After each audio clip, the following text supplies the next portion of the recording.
Right, it is exactly 5 days to the general elections and now counting down the hours. That's what Kenyans are doing with preparations of the elections at the tail end. And of course, there are a lot of preparations by the IEBC distributing the ballot papers across all the 47 counties ahead of Tuesday's election. And there are very many scenarios that could possibly turn out after the August 9th elections. Now, we could be having petitions challenging the different elective seats. And of course, we could also be having what power does President Uhuru Kenyatta have before the swearing in of the next president? We'll be having that discussion tonight, just looking at the possible scenarios of the post-2022 general elections. Joining me right now on set is Valentine Kaminwa, who is an advocate. Welcome. Good evening, and thank you, Nalima. It's an honor to be here this evening. Right. And let's get straight into our conversation. So the elections are 5 days away. I don't know how to break it down in hours and minutes and seconds. That's what a lot of people are doing. But there are very many scenarios that could turn out from the August 9th elections. The voting day is just one day, but then there are other days that follow. The announcement of the results to possible petitions. So just before we get even into all that, just if I can pick your brain on what you think about the preparations right now. So in general, I think everything is on course. We had the official announcement from the IEBC early in July that all the equipment and printing papers and voting papers, ballot papers, boxes, all the equipment in the country. And as far as I know, we're on course to have the election on the 9th of August. Right. In case of anything, it's only by a court order that process can be halted or paused. Yeah. So we're on for August 9th? Yes, that's what it seems. Right. And so from our previous elections, looking at the 2017 elections, which is a landmark, you'd say, because it was for the very first time the presidential election was nullified. So looking back at what we had in 2017, we have to learn from history. And so we know that this is a possible scenario even in the coming elections. Okay. So in accordance to that, what are the possible scenarios that a presidential election or any other elective position could be nullified? Okay, thanks, Nalima. And as you said, scenarios in the plural, there are various situations that can play out. 2017 was a pivotal year. It was the first time in Kenya that a presidential election had actually been nullified. And this can take place for several different reasons. From the fact that there's no proper voter register, from electronic support system failure, or issues with the results transmission processes, or whether there's irregularities in the manual tallying of votes. Right. So that's the actual counting of votes, to voter verification, to any issue on the face of the electoral process, which anybody sees as a reason to contest the election. So anything can happen.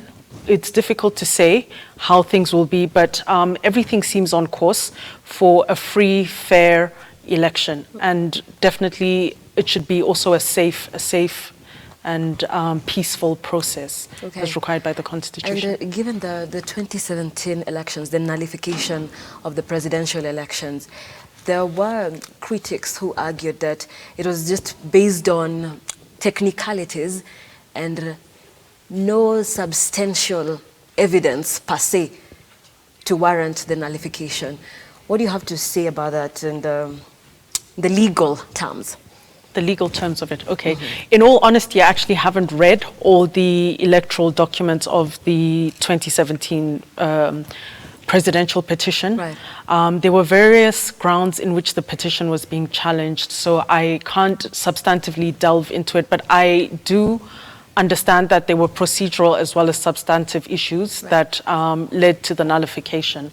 Ideally, we should have a free, fair, and safe election according to the Constitution of Kenya, the President of Kenya is elected using a modified version of the two-round system of voting. Right. So in order for a president to win, a presidential candidate to win, in the first round, a candidate must garner over 50% of the vote nationally. And in addition to that, they have to garner 25% of the vote in at least 24 of Kenya's 47 counties.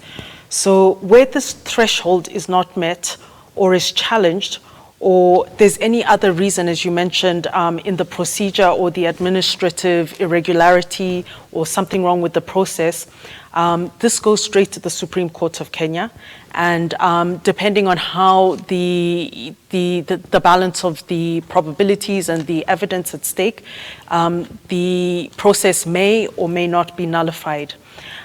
In the event that elections are declared invalid ab initio, which means right from the beginning by the Supreme Court, right. Which was the case in 2017 general election, then a fresh election is set to be conducted. And this might result in what we call a temporary incumbency, where everything is hanging in the balance, hanging in limbo, pending the substantive election and declaration of the new president. Right. And so during that, sorry to cut you short, it's okay. During the incumbency period, so then does that mean the current president, sitting president, say for this year's election, President Uhuru Kenyatta, will he still be in power? Will he still be delegating responsibility as president? And it is during this incumbency period before a new president is sworn in. Thanks, Nalima. It's a great question, which a lot of people are perplexed about, and I've myself had to do a lot of reading on it. But as with most legal questions, it depends. The answer is it depends. There's no concrete answer. And in order for us to formulate the likelihood of what might happen, or to understand, depending on the trajectory of events, we have to first look at what the Constitution of Kenya says in terms of how long a president is allowed to serve. So if you look under Article 42 of the Constitution, it says that the president shall hold office for a term beginning on the date on which the president is sworn in and ending when the next elected president is sworn in accordance with Article 136, subsection 2A of the Constitution of Kenya. So what this means is that a president cannot hold office for more than 2 5-year terms according to the Constitution. Right. So with this, for example, His Excellency President Uhuru Kenyatta's second term in office began on the 29th of November 2017 when he was sworn in as the President of the Republic of Kenya. And this final term will come to an end upon the swearing in of the next president. Right. After August the 9th. But as you've mentioned, anything can happen between August 9th and the swearing in of the next president. We might go to the Supreme Court. Fortunately for presidents, they don't have to go through the trajectory of going to magistrate, high court, court of appeal, and so on. They go straight to the Supreme Court. Right. And it's in the interests of having a speedy trial because there's so much national and international interest at stake. So now to the question, as to the precise date of the swearing in of the next president and what happens in temporary incumbency, we have to play it by the ear because according to the Constitution and the sub-legislation, the rules of the IEBC, which is the Independent Electoral and Boundaries Commission, right, they always set a margin of time, whether it's for the declaration or for the challenge or for the re-election itself. There's a margin of time so that people can prepare themselves and get things into order. For example, under Article 136 of the Constitution, it provides for the election of the president, and it states that the president shall be elected by registered voters in a national election held on the same day as the general election for members of parliament, ward representatives, being the second Tuesday of August in every 5th year of office. So according to this formula, the timeline for swearing in the next president is according to the law, within 7 days of the general elections, the chairperson of the IEBC shall declare the result of the election. So declaring the result of the election is not necessarily the same as swearing in someone, because it still leaves that window of opportunity for challenge in the courts. Okay, so this is the chairperson, Wafula Chebukati. He has to announce the presidential results in the 7 days after the voting day. Precisely. Right. So when we go to vote on the 9th of August, 7 days later he has up until the 15th of August in which to declare who the winner of the presidential position is. Yeah. Okay. So we'll be hanging in abeyance for 7 days, maybe, or it might be 1 day, depending on how things go on the efficacy of the system as well. But he has up to 7 days. Right. Yeah. And within these 7 days, so Uhuru will still be president. That's correct. So is he still in a position to, say, delegate responsibilities, appoint any positions, say the cabinet secretaries? Is he still in a position to make such changes? Okay, great. So more specifically to the question of temporary incumbency, that section of time between when we vote and when the not only that the new president is declared, but when the new president is sworn in. So according to the Constitution, it's called temporary incumbency because the president's powers are somewhat curtailed. The president is not able to do everything that he used to do before. For example, the nomination or appointment of judges of the superior courts is not allowed. The nomination or appointment of any public officer whom this constitution or legislation requires the president to appoint, that is not allowed. The nomination or appointment or dismissal of cabinet secretaries and other state public officers is not allowed. The nomination or appointment or dismissal of a high commissioner, ambassador, diplomatic or consular representative is not allowed. The power of mercy is not allowed. And the authority to confer honors in the name of the Republic of Kenya is also not allowed. So during this period, yes, the president doesn't have all the powers? Yes, he's still the commander-in-chief, he's still the head of the executive, he's still the president of Kenya. However, he cannot, for example, appoint a member of the Court of Appeal, regardless of the situation. So let's take, for example, the situation in America where it's different. They had what was called the 20th Amendment, and they came up with what they called the lame duck rule. So essentially, for example, President Trump, Donald Trump, went through that process where he was involved in a presidential election process in which it was stated that he lost. But however, he went and he challenged the process in court. During that time, according to the Constitution of America, he was still president with full powers. So he was able to appoint judges to the superior courts in the US. He was able to pass directives, presidential orders on financial obligations. During that abeyance. So, for example, he was also able to curtail COVID funding. And he was able to also grant mercy to some prisoners who a lot of people thought should not have been released. So oftentimes in the US, presidents as a parting shot do all the things that whilst they're in office, are considered unpopular.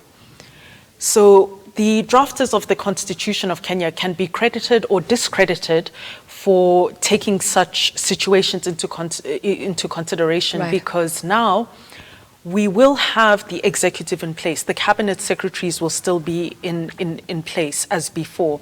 The members of parliament will still be in place as before. However, the hands of the executive will be somewhat tied. So there will be changes will not be able to their powers will be curtailed to some extent. Yes, to some extent. So nonetheless, it's I don't know whether it's fortunate or unfortunate, but it's not the end for His Excellency President Uhuru Kenyatta on the 9th of August. He might still be with us until sometime in November, depending on how long the the electoral process goes, whether there's a petition, a presidential petition challenging the results or not. So it's, like I said, with all legal answers, it depends. 50 palettes of gray in the law. It's never black or white. It's never yes or no. It's never 7 days. 7 days can mean anything. It's always subject to exception. Right. And looking at the 2017 petitions, and specifically the Kirinyaga governor, where Martha Karua was among the contenders, the candidates, and she appealed in all the courts, from the High Court to the Supreme Court, and she was not successful, and she proceeded to the East African Court of Justice, now where she sued the Kenyan government for not giving her a fair trial, and she was awarded 2.7 million. Okay. So just take us through the process of petition and how much further someone can go in search for justice. In terms of an appeal? Yes, yes. So there's the great example which you've cited, which I think you know in a lot more detail than I do. But we can also just look at one of the current cases which are pending. We have an aspirant who is seeking to be a gubernatorial candidate in Mombasa, and the case has progressed up to the High Court, it's been referred around different forums, and in a different, separate but related case, they've sought recourse in the East African Court of Justice. Right. It's not a forum that I'm familiar with, but my understanding is that as a member of the court, their rulings are definitely somewhat binding on us, and we just await and see what the outcome is, because I think that will be one of the first presidents at the EACJ. Yeah. Right. Yeah. And then looking even at the case that you just mentioned for former Nairobi Governor Mike Sonko, and a few weeks ago, the chairman of IBC, Wafula Chebukati, mentioned that there are some areas which may have to postpone elections of some elective seats because of pending court cases. So when there is a pending court case, how long can it affect, say, the election of a particular area, and to what extent? Okay. Thanks, Nalima. So the question, as I understand it, is that the IEBC recently issued a statement that the elections might be postponed. Right. I won't speak specifically on the experience of Governor Mike Mbuvi Sonko, because it's sub judice, and our family firm is on record for the governor. Okay. However, my understanding is that as things stand, the elections are going to proceed on the 9th of August.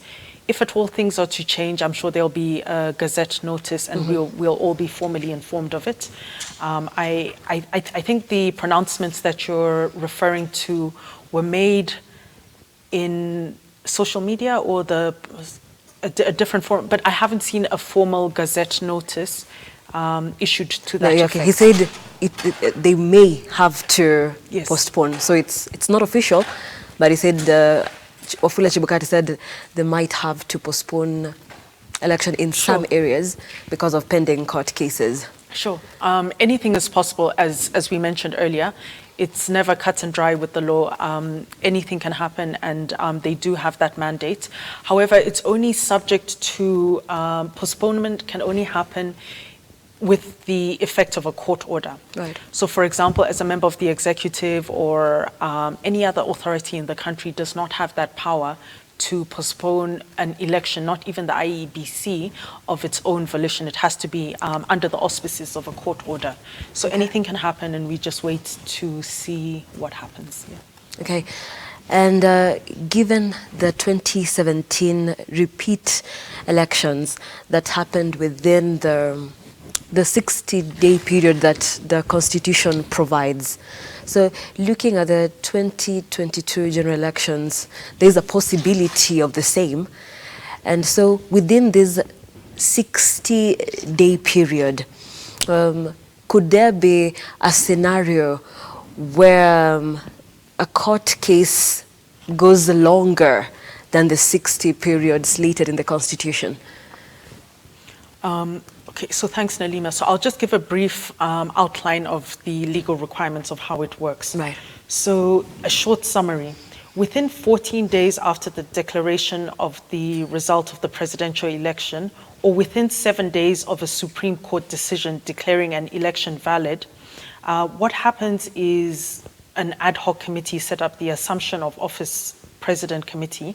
Right. And they are the ones who are tasked with the swearing-in process of the president.